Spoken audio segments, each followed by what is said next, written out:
Moms, your worth is not in anyone else's hands, it's in yours. Watch this. I had the perfect plan. I knew I could do it. I had literally spent countless years preparing for motherhood. I had it all together. My plan was solid. And then I had a baby. And then things started to unravel pretty quickly. For one thing, my baby, she just cried and cried and cried at 7 o'clock at night for hours. There was nothing we could do. She was going to cry and scream at 7 o'clock every single night. People started telling me, maybe if you weren't so high strung, your baby wouldn't cry like that. Did you know that your baby feeds off of your own emotions? It was as if everybody was giving me the same message. It was my fault that my baby cried. And I believed him. So I started to try to change. I took all that weight upon myself. That this baby would be so much better if I wasn't so stressed out. If I wasn't trying to finish a degree and do homework, and I wasn't trying to figure out motherhood for the first time. Maybe if I just had it all together, my baby would be happier. And then we would all be happier. And then everybody else would know that I am a good mom, because I want to be a good mom. No, I wanted to be an incredible mom. But right from the start, I started telling myself that I wasn't. I started believing little things that people would say. I started internalizing those things and believing them to be true. And that's when my brain started finding all kinds of evidence that it was true. But you know what? It wasn't. Nobody had any idea what kind of mother I really was. And I'm just going to say it, I was a rock star mom. Not because I didn't make mistakes, not because I didn't blow it half the time, not because I knew what I was doing or I was super adept at all of the motherhood skills. I was an amazing mom because it meant everything to me, because I was loving my children from the deepest corners of my heart outward. I was doing everything I knew to do. And that's what made me an incredible mother. And nobody saw those things. Nobody had any idea. So why was I listening to them?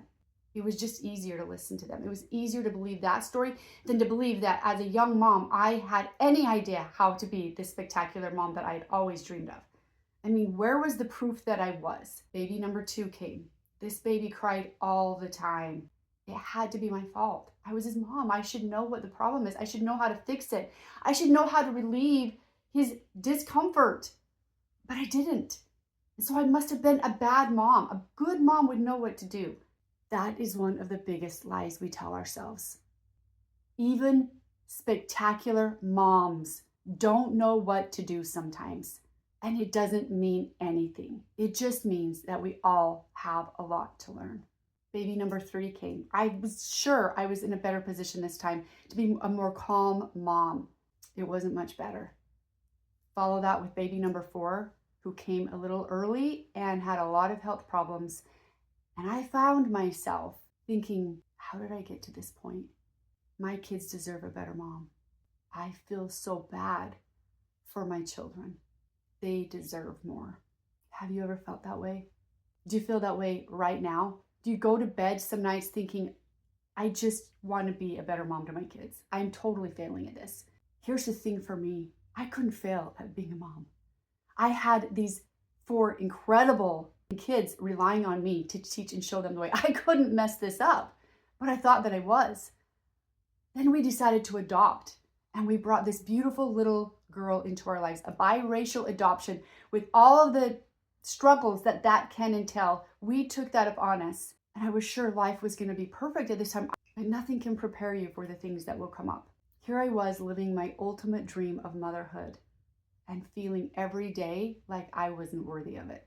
I don't know why any other mom thought that she had the right to say anything about what was going on in my home or in my motherhood journey. The worst part is it was destroying me. But I knew better. And you know better too, because your worth is not in their hands. It's not in the hands of your children when they scream they hate you or you're the worst mom ever. Your worth is not in their hands. They don't know how to express their emotions properly. Your worth isn't even in your husband's hands. This partnership that you have, sometimes he doesn't know and he doesn't get it. And that's okay, because he's not in your position. But your worth isn't in his hands. And it most certainly isn't in the hands of all of the people who think they know better than you how to raise your children. Your worth is not in their hands. Take it back. Own your mistakes. Be honest with yourself about your effort. But whatever you do, remember, your worth as a mom is in your hands. Love hard, love big, love yourself first. You are the only person that can provide the self-worth that you need to step up and be the mom that is in your heart to become. You're the only person. Nobody can give that to you. You have to decide. You have to know in your heart, and you have to manage all of the chatter going on in your brain that tells you otherwise. You get to decide. Look for all of the ways that you are coming through. Look for all of the evidence that you are exactly the mom that your children need. And I promise you, you will find it. It will be there. From the smallest details to the grandiose gestures, your innate, powerful love will be there. And here's the thing. Maybe when you look hard enough inside, you see some areas that are weak. Guess what? That's normal. We all have them. It doesn't mean anything about the kind of mother you are. So stop allowing it to mean something that it doesn't. It means you're a human being. It means that you have the opportunity to continue to learn and grow, which is the greatest gift that we have been given. It doesn't mean you're failing. It doesn't mean you're a bad mom. It means you're in the game. It means you have kids and you're trying. Because the only way to fail is to try. But guess what? The only way to actually succeed is to fail. So you got to try to fail and fail to succeed. Are you with me? Do you get this?